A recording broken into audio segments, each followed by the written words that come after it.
Hello everyone, welcome back to our channel. ఎలా చదువుతున్నారండి? Group 2 group 3 కోసం బాగా చదువుతున్నారా? బాగా చదవండి. ఇక్కడ నేనైతే ఇండియన్ సొసైటీ స్టార్ట్ చేశాను. చదవటం అయితే ఫస్ట్ చాప్టర్లో కుటుంబ వ్యవస్థ గురించి అయితే చదివాను. సో దానికి సంబంధించి నోట్స్ అయితే ప్రిపేర్ చేసుకుంటున్నాను. ఈ ఫస్ట్ పార్ట్లోనే చాలా సబ్ టైటిల్స్ ఉన్నాయండి. ఒకటి కుటుంబ వ్యవస్థ, ఇంకొకటి మ్యారేజ్, ట్రైబ్స్ గురించి, అలాగే క్యాస్ట్, రిలీజియన్, ఇలాంటివి ఉంటాయి కదా. సో ఇవన్నీ పార్ట్స్ అనమాట. నేను ఫస్ట్ అయితే కుటుంబ వ్యవస్థ అయితే స్టార్ట్ చేశాను. అది చదవడం అయిపోయింది. సో దాంట్లో నాకు ఇంపార్టెంట్ అన్న పాయింట్స్ అయితే రాసుకుంటున్నాను. మీరు నోట్స్ ప్రిపేర్ చేసుకునేటప్పుడు మీకు అర్థమయ్యే రీతిలో మీరు నోట్స్ ప్రిపేర్ చేసుకుంటారు కదా.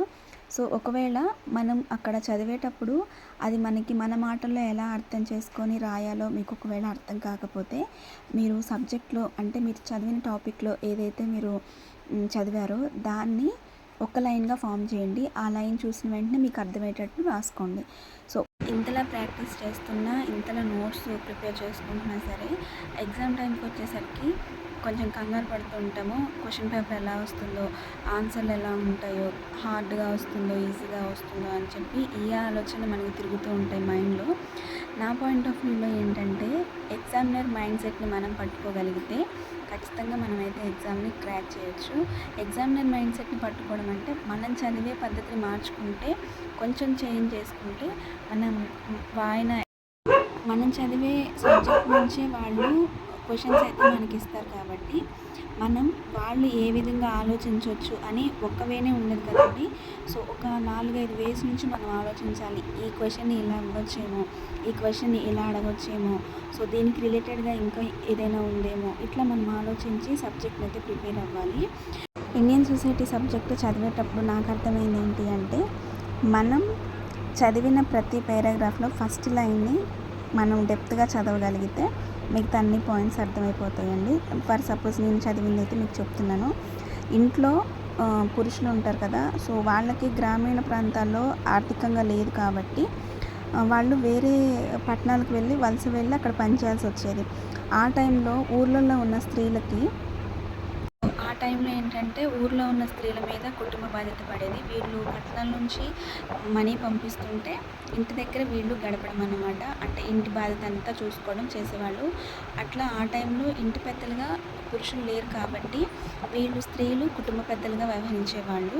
సో అట్లా సమాజంలో స్త్రీకి కొంచెం ప్రాధాన్యత పెరిగింది. సో ఇట్లాంటివి చదువుతుంటే చాలా ఈజీగా అర్థమైపోతుందండి. ఇండియన్ సొసైటీ సబ్జెక్ట్ స్టార్ట్ చేసిన వాళ్ళైతే ఈజీగా కంప్లీట్ చేసేయచ్చు. చాలా ఈజీగా ఉంది. ఈజీగా కూడా నోట్స్ అయితే ప్రిపేర్ చేసుకోవచ్చు. సో ఇలా ఉందన్నమాట ఇండియన్ సొసైటీ సబ్జెక్ట్. చదువుతుంటే ఫస్ట్లో నాకు బోర్ కొట్టింది, కానీ తర్వాత మాత్రం ఇంట్రెస్ట్ అనిపించింది. చదువుతుంటే ఇంకా చదవాలనిపించింది. సో అట్లా ఉందన్నమాట. అయితే ప్రతి పారాగ్రాఫ్లో కూడా ఒక క్వశ్చన్ వచ్చే విధంగా, అంటే ప్రతి పారాగ్రాఫ్లో ఒక 10-15 లైన్స్ ఉంటే నాకు తెలిసి ఒక 5 క్వశ్చన్స్ వరకు తయారు చేసుకోవచ్చు ప్రతి పారాగ్రాఫ్లో, అంటే మన చదివే విధానాన్ని బట్టి. సో నాకు క్వశ్చన్ ఎక్కడైనా అనిపించింది అంటే మాత్రానికి పక్కన వేరే నోట్స్లో షార్ట్కట్లో రాసేసుకుంటున్నాను. తర్వాత నేను క్వశ్చన్స్ ప్రిపేర్ చేసుకోవడానికి ఈజీ అవుతుంది కదా. సో అలా అయితే నేను రాసుకుంటున్నాను. ఇంకొకటి, చాలామంది ఇప్పుడే ప్రిపరేషన్ స్టార్ట్ చేసిన వాళ్ళు నన్ను నోట్స్ షేర్ చేయమని అడుగుతున్నారు. సో నేను నోట్స్ అయితే షేర్ చేస్తానండి. కాకపోతే ఇంకా కొంచెం ప్రిపేర్ చేసేది ఉంది. సో దాన్ని ప్రిపేర్ చేసిన తర్వాత నేను నోట్స్ అయితే మీకు షేర్ చేస్తాను. ఈ వీక్లో మాత్రం నేను ఎంతవరకు చదివానో అంతవరకు మాత్రం నోట్స్ అయితే నేను మీకు షేర్ చేస్తాను. నాకు వ్లాగ్స్ డైలీ పెట్టడం కొంచెం కష్టం అంటే నేను ఎడిట్ చేసుకొని వాయిస్ ఓవర్ వేయడానికి కొంచెం లేట్ అవుతుంది. ప్రిపరేషన్ చేసుకుంటూ ఇది చేయాలంటే కొంచెం ఇబ్బందిగా అనిపిస్తుంది. అందుకని వ్లాగ్స్ అయితే నేను డైలీ పెడదాం అనుకున్నాను, కానీ కొంచెం లేట్ అవుతున్నాయి.